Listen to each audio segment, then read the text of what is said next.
টাঙ্গাইল জেলার নামকরণের ইতিহাস। টাঙ্গাইল জেলা কেন বিখ্যাত? টাঙ্গাইল জেলার বিখ্যাত ব্যক্তি, টাঙ্গাইল জেলার দর্শনীয় স্থানসমূহ, এই সবই জানতে পারবেন আজকের ভিডিওতে। তো আর দেরি কেন, চলুন দেখে নেওয়া যাক। বাংলাদেশে সর্বমোট 64টি জেলা রয়েছে, তারই মধ্যে এক অন্যতম জেলা হলো টাঙ্গাইল জেলা। ঢাকা বিভাগের একটি প্রশাসনিক অঞ্চল হলো টাঙ্গাইল জেলা, যা বাংলাদেশের মধ্য অঞ্চলে অবস্থিত। এই জেলার পূর্বে রয়েছে ময়মনসিংহ ও গাজীপুর, পশ্চিমে রয়েছে সিরাজগঞ্জ, উত্তরে জামালপুর, দক্ষিণে ঢাকা ও মানিকগঞ্জ জেলা। এর আয়তন 3414.38 বর্গ কিলোমিটার। টাঙ্গাইল জেলা ঢাকা হতে প্রায় 84 কিলোমিটার দূরে অবস্থিত। টাঙ্গাইল জেলায় মোট 12টি উপজেলা ও 118টি ইউনিয়ন রয়েছে। আয়তনের দিক থেকে টাঙ্গাইল জেলা ঢাকা বিভাগের প্রথম স্থানে রয়েছে। টাঙ্গাইল জেলার নামকরণের ইতিহাস। টাঙ্গাইলের নামকরণ বিষয়ে রয়েছে বহু জনশ্রুতি ও নানা মতামত। 1778 খ্রিস্টাব্দে প্রকাশিত রেনেল তার মানচিত্রে এই সম্পূর্ণ অঞ্চলকে আটিয়া বলে দেখিয়েছেন। 1866 খ্রিস্টাব্দের আগে টাঙ্গাইল নামে কোনো স্বতন্ত্র স্থানের পরিচয় পাওয়া যায় না। টাঙ্গাইল নামটি পরিচিত লাভ করে 15 নভেম্বর 1870 খ্রিস্টাব্দে মহকুমা সদর দপ্তর আটিয়া থেকে টাঙ্গাইলে স্থানান্তরের সময় থেকে। টাঙ্গাইলের বিভিন্ন স্থানের নামে আইল শব্দের আধিক্য আছে, যেমন বাসাইল, ঘাটাইল, ডুবাইল, নিকরাইল, রামাইল ইত্যাদি। অনেকের ধারণা টাঙ্গাইলের অন্য নামের স্থানের সাথে সামঞ্জস্য রেখে ঘটনা প্রবাহে টাঙ্গাইল নাম হয়েছে। টাং শব্দের ফরাসি অর্থ উঁচু, আর আইল হচ্ছে আবাদি জমির সীমানা সংলগ্ন অংশ। এখানকার মানুষ বসবাসের জন্য মাটির উপর বাঁশ পুঁতে টাংঘর নির্মাণ করত।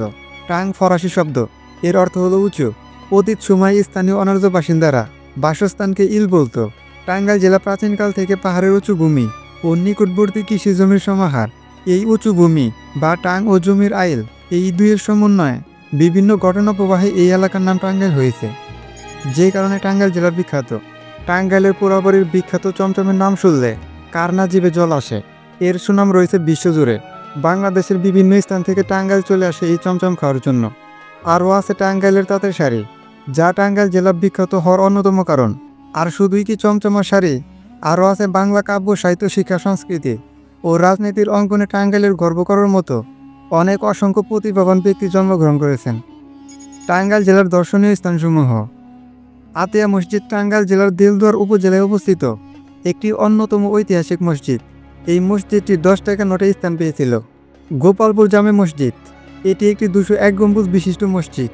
এটি সবচেয়ে বেশি গম্বুজ ও দ্বিতীয় সর্বোচ্চ উচ্চতম মিনার বিশিষ্ট মসজিদ। এই 201 গম্বুজ মসজিদটি টাঙ্গাইল জেলার গোপালপুর উপজেলার মধ্যে অবস্থিত, যা এই টাঙ্গাইল জেলাকে আরও সমৃদ্ধ করেছে। যমুনা বহুমুখী সেতু। যমুনা বহুমুখী সেতু বাংলাদেশের যমুনা নদীর তীরে অবস্থিত একটি সড়ক ও রেল সেতু।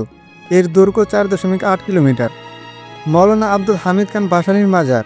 মৌলানা আব্দুল হামিদ খান ভাসানী, যিনি মৌলানা ভাসানী নামে সমধিক পরিচিত, টাঙ্গাইল জেলার সদর উপজেলার উত্তর পশ্চিমে সন্তোষ নামক স্থানে পীর শাহজামান দিঘির পাশে সমাধিস্থ করা হয়।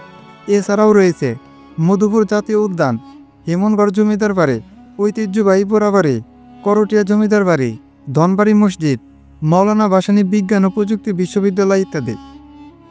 টাঙ্গাইলের বিখ্যাত ব্যক্তিত্ব হচ্ছেন আব্দুল হামিদ খান ভাসানী, প্রিন্সিপাল ইব্রাহিম খাঁ, বিচারপতি আবু সাইদ চৌধুরী, আব্দুল লতিফ সিদ্দিকী, শাহজাহান সিরাজ, বঙ্গবীর আব্দুল কাদের সিদ্দিকী, কবি আল মুজাহিদি, আব্দুস সালাম পিন্টু, মামুনুর রশিদ ও নাট্য ব্যক্তিত্ব হচ্ছেন নায়ক মান্না, নায়ক আফরান নিশো, জাতীয় দলের ফুটবলার সুমন রেজা, বেলাল খান গায়ক ইত্যাদি। বন্ধুরা, সংক্ষিপ্তভাবে টাঙ্গাইল জেলার ইতিহাস তুলে ধরার চেষ্টা করেছে। আশা করি সবাই বুঝতে পেরেছেন। আপনারা যদি অন্য কোনো জেলার ইতিহাস জানতে আগ্রহী থাকেন তাহলে কমেন্টে জানাতে ভুলবেন না। ইনশাল্লাহ ভিডিও বানানোর চেষ্টা করব। আর যারা এখনও আমাদের চ্যানেলটি সাবস্ক্রাইব করেননি, তারা এখনই আমাদের চ্যানেলটি সাবস্ক্রাইব করে পাশে থাকা বেল আইকনটি প্রেস করে দিন।